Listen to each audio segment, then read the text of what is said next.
Well, good afternoon. I hope you're all doing well. I want to do a video that's a long time coming on shot shells. There's been 2 or 3 videos here lately that talk about my shot shells not opening, and well, they didn't on the Harpoon. And I understand the issue, and it's an issue I've been addressing over and over and over again. Modifications out the wazoo, but they're apparently still a problem, which even today I'm going to correct one more way. But more importantly, I'm going to show you, if you're a do-it-yourselfer, how to make a shot shell that's not going to damage your gun. And I think over the course of the next probably 10 or 15 minutes, I'm going to prove to you that your gun can be damaged by the wrong type of shot shells. There are things worse than a shot shell not opening, and that's a shot shell damaging your gun, because none of this stuff is cheap. So here's what I did yesterday. I cut away a barrel so you can get a pretty good idea of what it looks like. So you got your seal. This is what actually seals across the end right about there. And then there's the 12 gauge 72 cal adapter. Then it steps down. Now this doesn't go to the very end. It goes about halfway up inside there. It doesn't bottom out against that next point, which is a bit of an angle, which is nice. If it were flat, it'd be far worse, but it's a bit of an angle. You can see it better on the shiny portion right here. So it steps down, and then that barrel is, the ID is 18.5 millimeter or 728, 0.7283 inches. So that's what we're working with. So I think it's probably important to first note the Zeus. There's one reason and one reason only I ever got into shot shells, and it is the Zeus.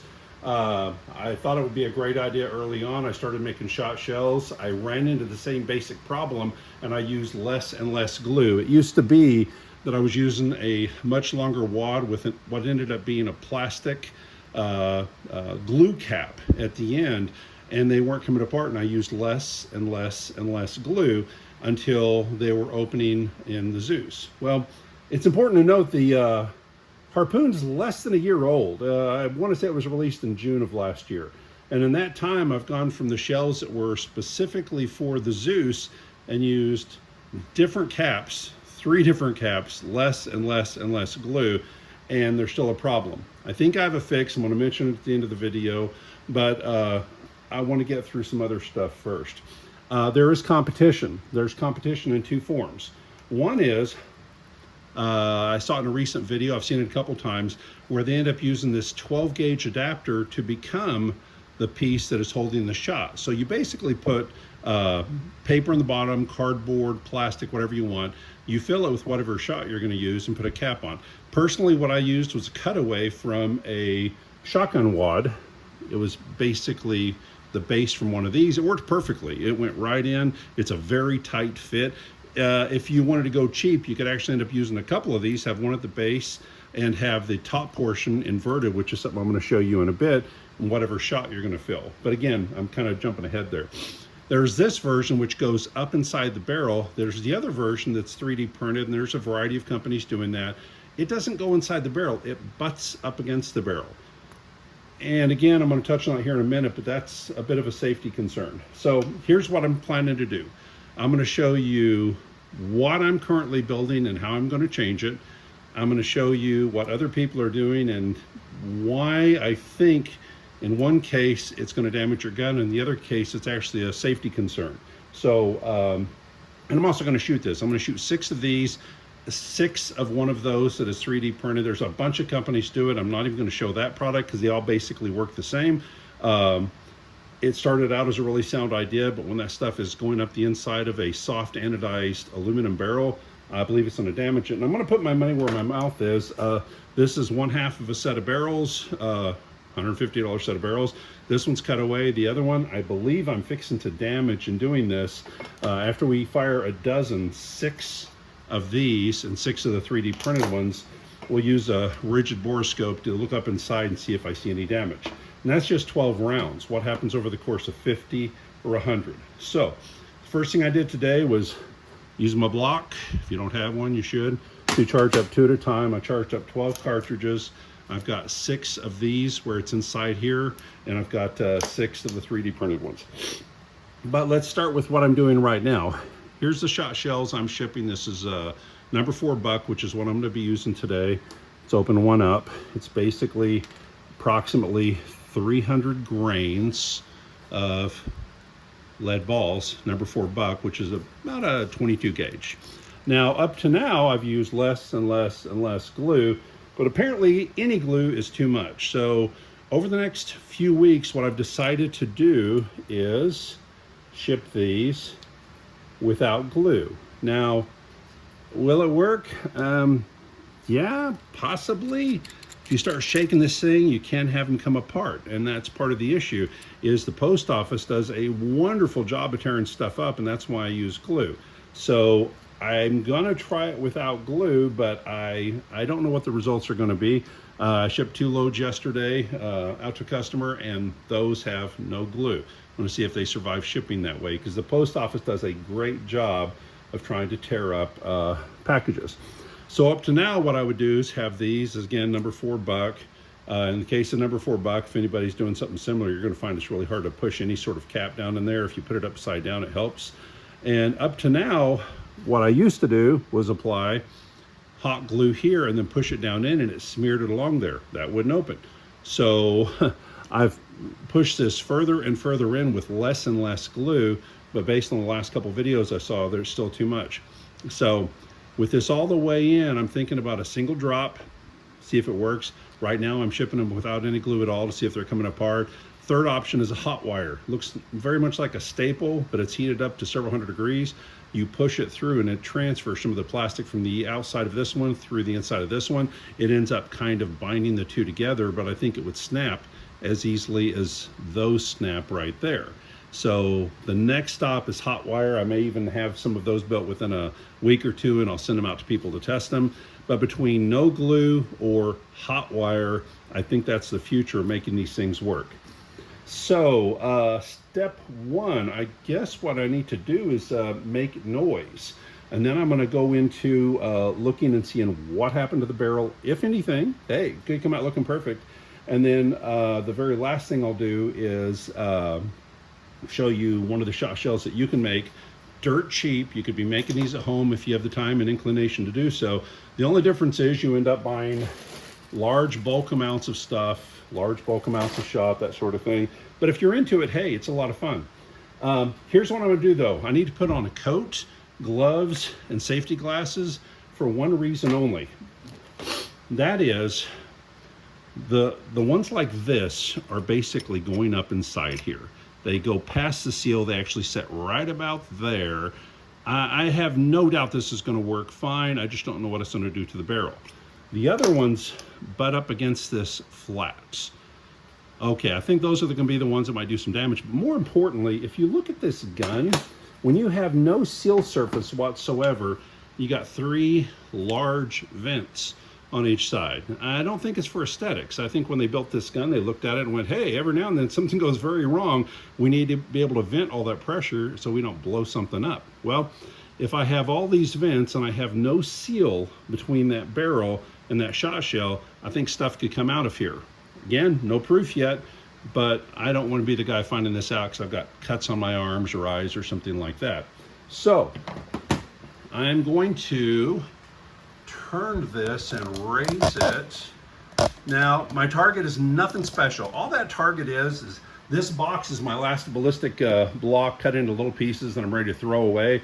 So I just tossed in a box. Behind it is soil, then a class 3 bulletproof jacket or bulletproof vest, and a steel plate because I don't want the shot going through anywhere, and I'm firing a lot of it. So give me 1 minute to put on some safety gear, and then we're going to fire 12 times in a row.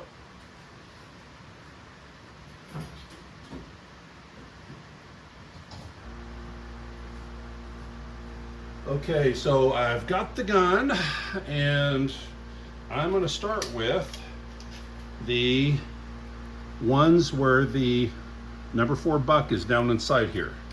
I've got the gun on firing double barrel, so each shot will fire both barrels, it won't matter. Okay.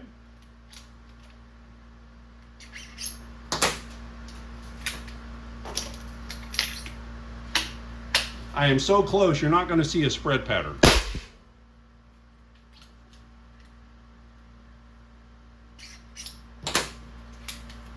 Number 3.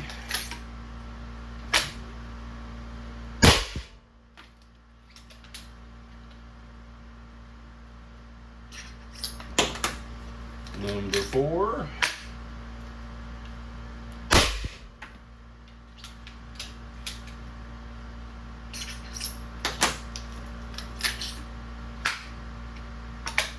Number 5.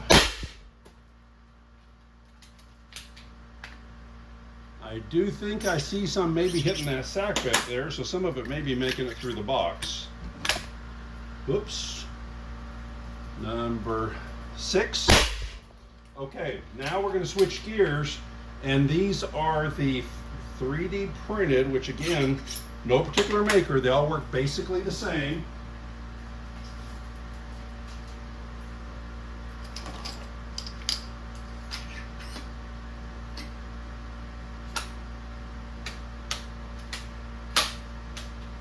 Okay, step 1 is getting them to even fit. Wow, that to me seems a bit long, but okay. 1,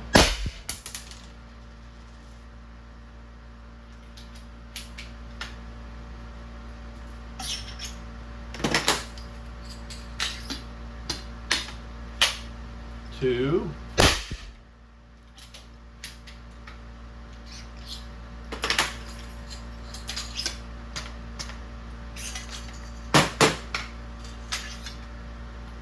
Come up with a new problem now. I think something is jammed in the barrel.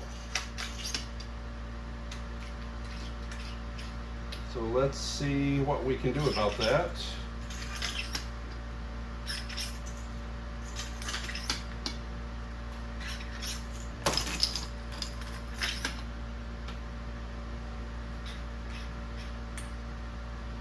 Okay, folks, well, it only took 2 of those. Something is damaged down in there where I can't feed a 3rd one. So we're going to call it at 8 shots. Give me just a moment, I'll pull this coat off.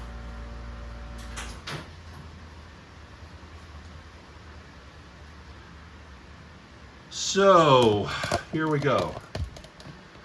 At 8 shots, something has happened where I couldn't feed in another one of the printed ones. I was even loosening up the barrel to try to get it to fit and screw the barrel back in. That was not working. I tried slapping it to see if I could, okay. A piece of the 3D printed one was actually stuck inside here. Okay, for that reason, it apparently had shot and actually downsized it and shoved it up inside here instead of being flat against it. So since I know what it is, this video's already going long, so it's going to go a bit longer. If it's something you want to watch, please keep watching. I think I'm going to try to go ahead and fire the rest of the rounds as long as it works, because I fired 2 of them so far. Let's see if we can go through the other 4, and that way we will have had all 12 shots. In just a second.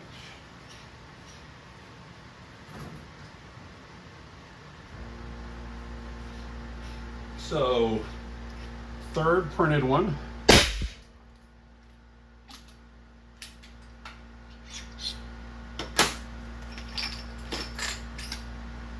Okay, same problem again. Something's come apart and is stuck inside there. So we're going to do it. We're going to stop this at 9. Just a second. Because otherwise I'm going to be pulling this gun apart over and over again to make a single shot. So that's a whole new problem I didn't even know existed. And that's having stuff getting caught up inside the barrel. Whether it's damaging it or not, it's keeping you from firing the next shot, which in itself is a problem. And again, I'm not going to bother showing you whose it is because all of them would react the same way. But I'm going to turn this back around because the point of this is damage occurring to the barrel. So I've got the barrel off. There you go. And if you don't have one of these things, they're great. Find some reason to justify it. You know, hey, you got to be able to look under the refrigerator or something. Whatever you're looking at, you get a nice clear view of it.